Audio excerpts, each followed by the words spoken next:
Well, hello and welcome to another episode of More Perfect Marketing. My name is David Baer. Today, I am joined by Kathryn Smith from the great state of Georgia. We're going to be chatting about e-commerce websites, and we may actually surprise you when you hear what we mean by e-commerce. So Kathryn and I were just chatting a moment ago before hitting record, and she gave me a fascinating definition, which I think is not what most of us think about, but it makes total sense when it comes to what e-commerce really is. So I think that's a great place to start. Kathryn, welcome. Thank you. Thank you so much for having me. So I asked you, okay, we're talking about e-commerce websites. So this is like, stores and things online. You said, oh no, David, e-commerce is actually a much more expanded definition these days. So why don't you sort of explain? Yeah, definitely. So I think the definition of e-commerce is totally expanded. So when most people say e-commerce, they're thinking of people that are selling physical products online in a store. But the definition of e-commerce is expanding, and I define it as literally any website with a payment gateway. So that can be a product-based website. That could be a website that has digital downloads or digitally based products for consultants and coaches and things like that. But really, any website with a payment gateway is what I would consider to be an e-commerce website. So historically, when I think back to the early 1990s, when I was like hard coding websites in HTML, a lot of websites early on were brochures.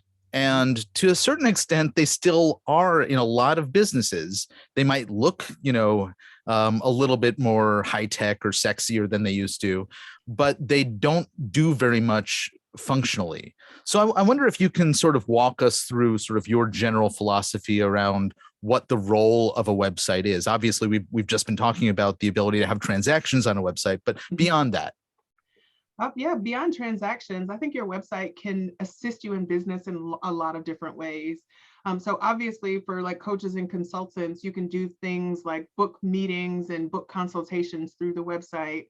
For traditional e-commerce, you can do transactions and things like that. But there are lots of other platforms and integrations that work with today's or work with modern websites that help you in the business. So you could connect your customer relationship management, so CRM system, to a website and have that help with your customer onboarding. So instead of sending documents back and forth, part of your onboarding could be done through your website. Customer engagement, project management, like all of these things could be managed through platforms that have like a unified face through your website. So I think like the potential is endless. There are endless options out there in terms of what you can do, but at the end of the day, it really should help you in your business. So one of the things that I struggle with is knowing who are the right candidates for a service out there when it comes to a business that needs a website. Pretty much, not universally, but pretty much every business can benefit from a web presence, right? A location-specific business like a vendor in a stadium, right? They have a captive audience. They don't necessarily need to promote their business online. Although there's ways that you could actually probably benefit as I'm saying this. But many other businesses can benefit from an online presence. There are a range of business sizes, business capabilities, et cetera. And I wonder if you can sort of walk us through the landscape that you see of businesses that are out there who are using sites that have the capabilities you've just been describing, and where their opportunities and challenges might exist. Sure. So there are a lot of people in entrepreneurship and in business. And so the area or the segments that I focus on are solopreneurs or individual entrepreneurs and small businesses, which would be in theory up to like 100 employees, but I very rarely work with more than maybe 10 to 15 employees. So extremely small businesses. And the reason why I kind of focus on this area is that there are a lot of people, there's so many options out here that are available for you to either build your own website or have a website built for you. And those options range from absolutely free to thousands and thousands of dollars. And so it's really difficult to kind of vet those individually and say, okay, well, this is going to be right for my business, especially when you're talking about investing thousands of dollars. So the opportunity here is where people feel like, hey, I either don't have resources, but I have the time and knowledge to build a website, or I don't have the time and knowledge to build a website, but I do have resources to pay somebody else to do this. And so I work with people across that spectrum to say, hey, here are the things that we can do. Like, here's how we get you online. And like the primary focus is to establish an online presence. And I understand that, to use your example, that stadium vendor may not need an online presence, but if you don't set your own online presence, like, you don't get to decide what comes up when people Google you, should they Google you. I'm not sure how many people are Googling the stadium vendors. But if somebody says, you know what, I got a really good hot dog from that guy, I want him to cater my wedding. If they Google you, like, what shows up online? So if you don't have a website, if you don't have your own presence, you can't decide what shows up when people search for you. So I definitely think all businesses of all sizes need to have some sort of online presence that they control.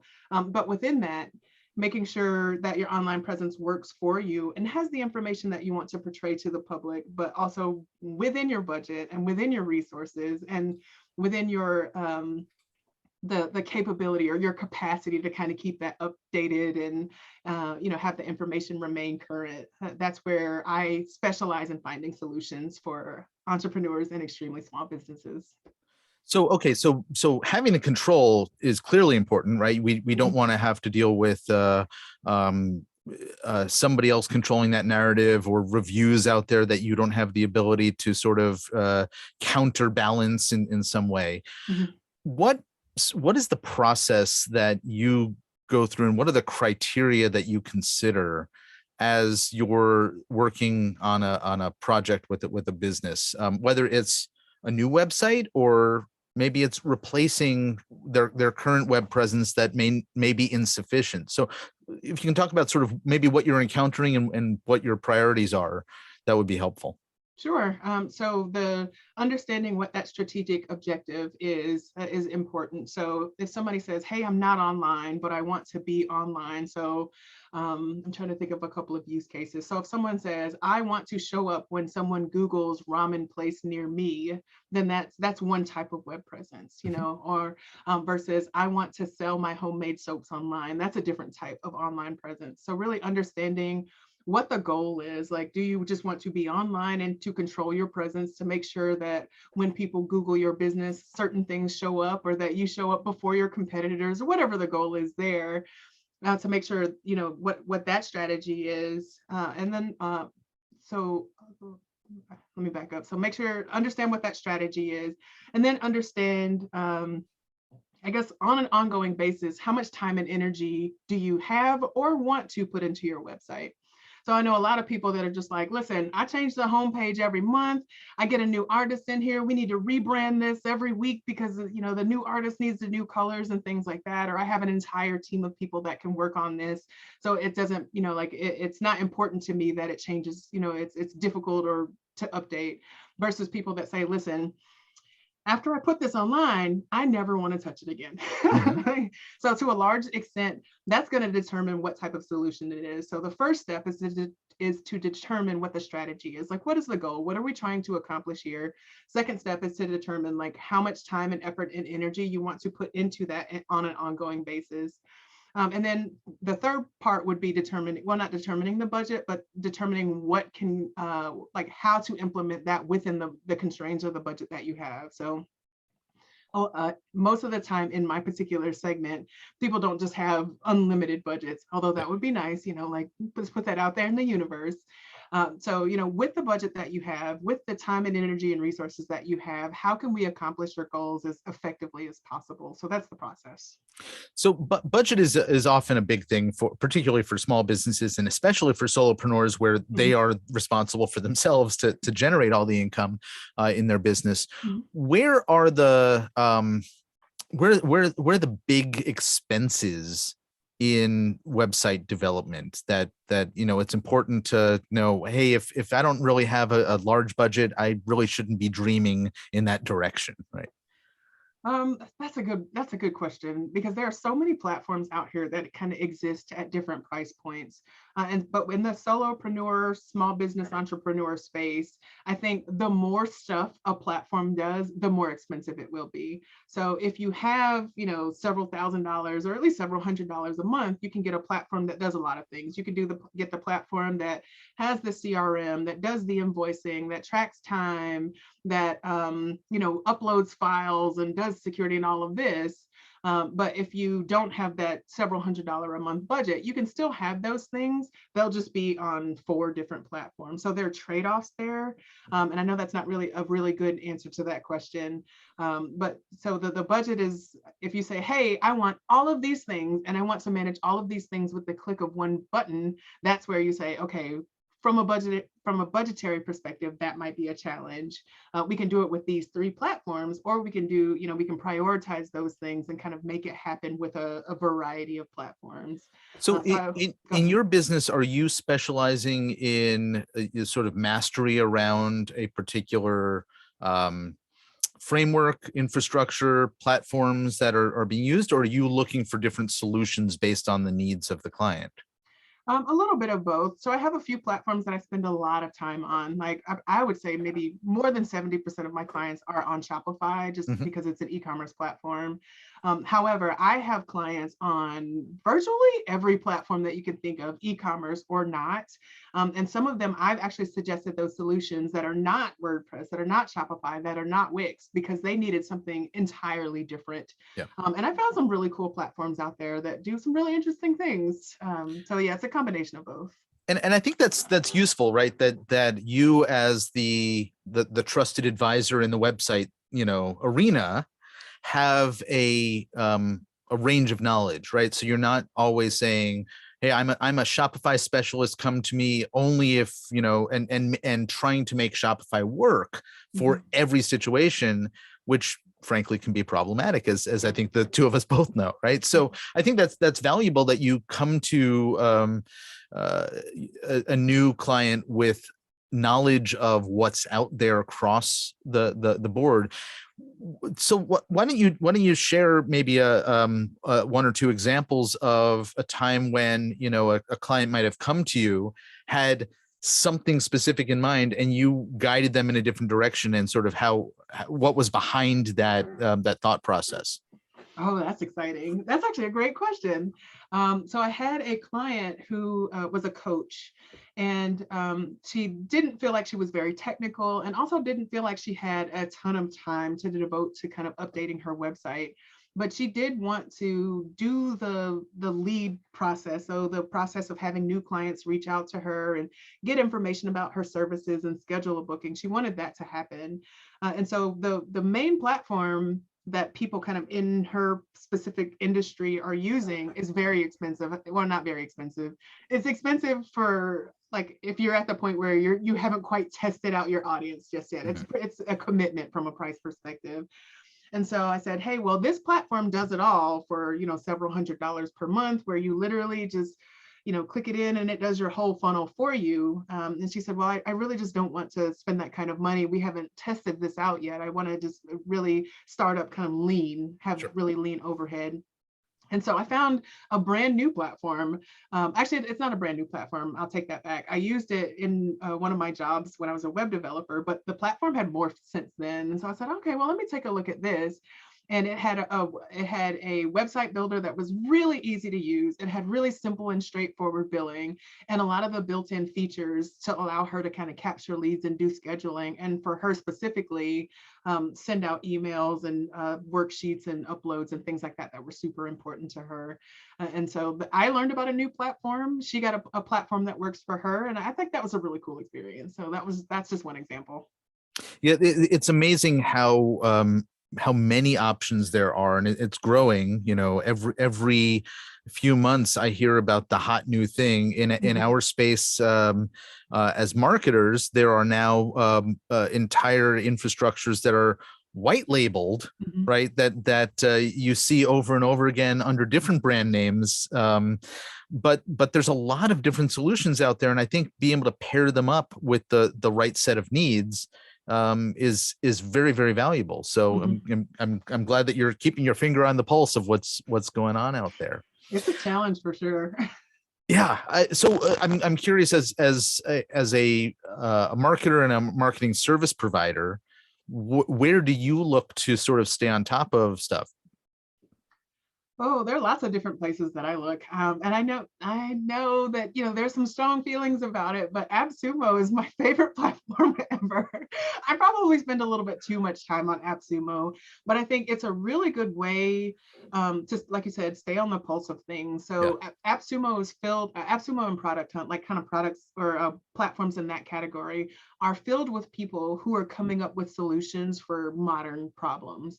And so you can get an idea of some of the trends. You're like, okay, I see SEO is a pain point. There are so many SEO platforms that are popping up here. Yes, there are lots of SEO. So what are people looking for when it comes to SEO?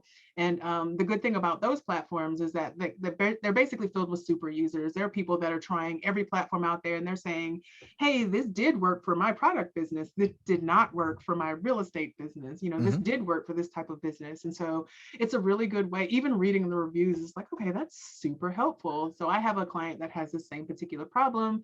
If you don't have a ton of time and understanding about webhooks, this is probably not going to be the best platform. Yeah. So I think those types of platforms where they aggregate new and kind of alpha and beta platforms and release them to the public like that, those are really, really great platforms to kind of keep up with not just what is coming out from a software perspective, but also how is it responding to the needs of the segment of people that I work with.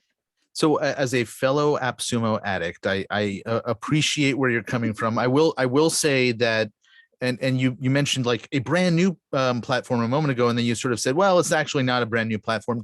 That one of the challenges with AppSumo and other platforms, which what their business model is, if in case you don't know what we're talking about, is it's a lifetime pay once and you get access to this tool or whatever it is they're selling. They sell courses and other templates and things as well, for the duration of its existence. Now, that's a really important thing to think about, Mm-hmm. because many of the things that are offered up don't actually have a very long life after the investment. I have plenty of things that I have purchased through those types of platforms that have ultimately just been shut down. And so you have to, while I think your perspective is really quite good, which is that you're understanding people's needs based on reviews, the priorities that people have around things. And so it may not necessarily apply to those specific tools, Mm-hmm. but now you have a broader understanding of what the market's looking for. Mm-hmm. Um, that said, a new platform, isn't always the one to build an entire business around. It's usually not. It is usually not. Like the AppSumo and Product Hunt crowd, they are a very startup kind of like early adopter, very content to learn how to use a platform and grow along with the platform. Like there is a certain type of user that's going to be okay with that. I usually don't work with those people, so that's Yeah. why I said I am an AppSumo fan. But the solutions that I recommend to clients are always solutions that are a little bit more established, just because customer support is an extremely important part of the service that I offer. So I'm not going to give you a tool that's not quite finished yet, especially if one of your concerns is time and or resources. So the challenges of my particular client base do not lend themselves well to kind of startup platforms. So we usually go with something a little bit more established. So this actually dovetails really nicely with something that I had read that you had commented on, which is that the website is an important tool in creating both credibility and trust. Mhm. And so, I say it dovetails nicely because obviously a tool that doesn't work or that, shuts down its its entire platform, well, that doesn't instill a lot of trust in the business that's using it. So can you talk a little bit about credibility and trust when it comes to the web presence and websites? Sure. So I think that people know like unprofessional. I guess we'll call it unprofessional. So they know when something kind of feels a little bit hinky. So if you see something and you're like, wow, this looks like a really well-made product, and someone says like, DM me to buy it. Yeah. It's like a red flag. And nobody is gonna take you seriously if you're just like, DM me to buy it. You're just like, what are you doing over there? Like, how are you making a stand-up product, but also like you don't have a set platform, with a return and a refund policy to sell it on. Mhm. So I think a big important part of basically selling anything to anyone. So when people are parting with their money, they want to get some kind of guarantee, that they're going to get what they have spent money for, and that there's some kind of warranty or guarantee along with that. And so the more paper trail there is, basically the more trust that there can be. So if you have a website with a refund policy, people can check out the refund and return policy and say, okay, that's good. They can look at the reviews and say, okay, other people have purchased this and it hasn't like blown up in their house or something like that, so they can kind of look at that social proof, and they can say, okay, well, if this doesn't work out for me, there is a refund policy, or this definitely is a legitimate business. And nowadays, search engines are kind of requiring that websites have contact information in their footer. So most websites these days will, at the very minimum, have some sort of address or phone number or contact information at the bottom. And that's what I call a paper trail. So people know, hey, this is a real business that's probably going to be around for a while. They're not just going to take my money and run, and I'm getting some kind of guarantee for the money that I'm giving them that I will get value in return. And so the more you can kind of set up that established and professional looking presence, the better it is for building trust with your customers and gaining new customers. So because they feel secure, they're like, okay, established, this is not a Gmail address. Okay, cool. I'm not buying this through a DM. Okay, cool. This website has a return policy. Okay, other people have reviewed this product. All of those are green flags when it comes to people wanting to part with their money. And so I think it's extremely important to have those things in place. I have yet to be offered something via DM, but I hear about it all the time, and I got to say I'm learning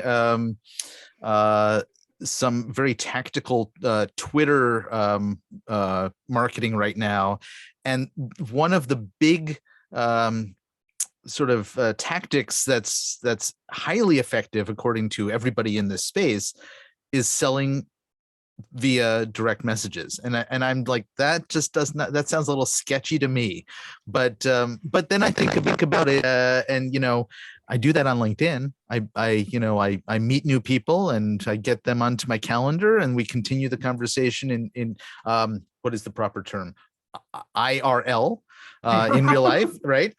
So maybe there's some legitimacy to it, but yeah, I think that the idea of PayPal me or Venmo me the money via DM is probably a bit sketchy. So you raised something interesting a moment ago about the expectations or requirements of search engines to have some stuff in the footer, and I think a lot of websites that are DIY websites that I've encountered are missing a lot of the important elements that are either required by search engines or required for advertising platforms as well. Can you speak a little bit more about some of those expectations and requirements in order to actually appear legitimate to the gatekeepers of the internet?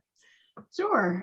So from a search engine perspective, the search engine is really just looking for relevance and legitimacy. Like those are the key points. And so there are a few things that signal relevance and legitimacy to a search engine. Does your website have a location listed, even if it's a city and a state? And contact information like a phone number or email is even better. Does it have a cookie policy, privacy policy, GDPR if you're operating internationally or in the EU, return policy and refund policy for e-commerce sites specifically? And I didn't know it, but search engines are specifically looking for that information, and not just search engines, advertising platforms as well. I didn't even actually know this when I first started building Shopify websites. I tried to list, like Shopify has a native Pinterest integration. So as I was trying to connect Pinterest to my client's website, Pinterest is like, hey, we noticed you didn't have a return policy. So Pinterest even requires you to have those policies on your site. And Google also requires it. And I think Meta requires them as well, for you to have those policies very prominently listed on your site before you can link your site to any of those advertising platforms. And so I think those are the important things: the contact information, or physical location information, those legal policies, especially when it comes to cookies policy or privacy policy. An end user policy would be an added bonus. And then for e-commerce sites, refund or shipping policies, things like that. And I forgot There's the other thing one other already. that I thought of because it was marketed to all of us marketers about a year ago, and that's accessibility. Mhm. So sites that maybe are not friendly to somebody who's not sighted, for example. Yes, accessibility is definitely the new frontier. And I'm even just like I'm taking in all of the new tools that help with accessibility, because accessibility is something that I haven't had a ton of visibility into. I understand that certain color combinations don't do well, from my days of being a web designer, but I didn't understand the many, many, many, many ways that websites could be inaccessible. And part of that is because assistive technology has evolved. And so what we're trying to do is just make websites available for people that are that have different varying levels of ability to see colors and hear and things like that, but also assistive technologies designed to help people, are also reading sites as well. So to be able to provide context and make sure things that flow in an order that kind of makes sense, accessibility is extremely important. So there are lots of tools that are platform agnostic, but also built into some of these website platforms that will help with accessibility. I think when any specialist digs into the nitty gritty, like we've just been doing around their topic, it becomes apparent that this isn't an easy thing to do yourself. Whether you're using a DIY platform that guides you through all these steps, or you're engaging, a professional like yourself, businesses need to be aware of what they're actually doing when it comes to creating a web presence, and making sure that they are protected, that they are being able to reach and speak to everybody who might encounter them, as you've just been talking about, and there's a benefit to having somebody who can sort of hold their hand and walk them through that process. Mm-hmm. Definitely. So I would never say you can't do this yourself. I will just say that having the help of someone that does it all the time will make it so much faster. That's it. So you talked a little bit about the types of businesses that you tend to support, working on your definition of e-com sites, which involves pretty much any sort of transaction that might appear on the site. Mhm. Where can people learn more about you and the services that you provide? Sure. So my website is waltonbirch.com. And I'm also online. I'm all around the web. I'm on LinkedIn. I'm also on Instagram, actually. My Instagram account has some DIY marketing information and tips for people that are either in that DIY space, or they're like, I'm not quite ready to hire someone else to do this. So on Instagram, I am at KRS_consulting. But generally, more information about my services and me is on waltonbirch.com. So we'll leave links to both of those. Walton Birch, what does that stand for? What does it mean? What had happened was, so when I went full-time into consulting, I actually thought it was just going to be a break from corporate America. I thought it would be a temporary break from corporate America. 6 months before COVID hit, obviously I did not know that COVID would hit, but I knew that as a consulting firm, I needed to come across with a very professional name. And so I was like, I gotta laugh at this now, because I'm like, just one day, absolutely joking with my brother, I said, what's like the most white guy name I could kind of come up with? And so I went with Walton, because that's a street I used to live on, and tree, any tree. It was going to be oak or birch or something like that. So it ended up being Walton Birch. And my brother was like, yeah, that sounds like a white guy. And I was like, done. But it's also, because it's unique, it was very easy to get like the domain, and I can set up really easy Google alerts. So I was going for something that's unique and easily trackable and traceable accessible, that I wouldn't have issues like securing online as well. So that was the strategy there. I love it. At when I first read it, I thought prep school. So I think we're pretty close, right? Good to know. Yeah. Well, it would be .edu, but yes, I got it. I mean, I'll reserve that one too. Perfect. Well, Kathryn Smith, this has been a lot of fun and insightful, and I really appreciate you making some time to chat with us. Great. Thank you so much for having me. This has been fun. Indeed, folks, this has been another episode of More Perfect Marketing. Thanks for hanging out with us and hope to see you back here again real soon. Take care.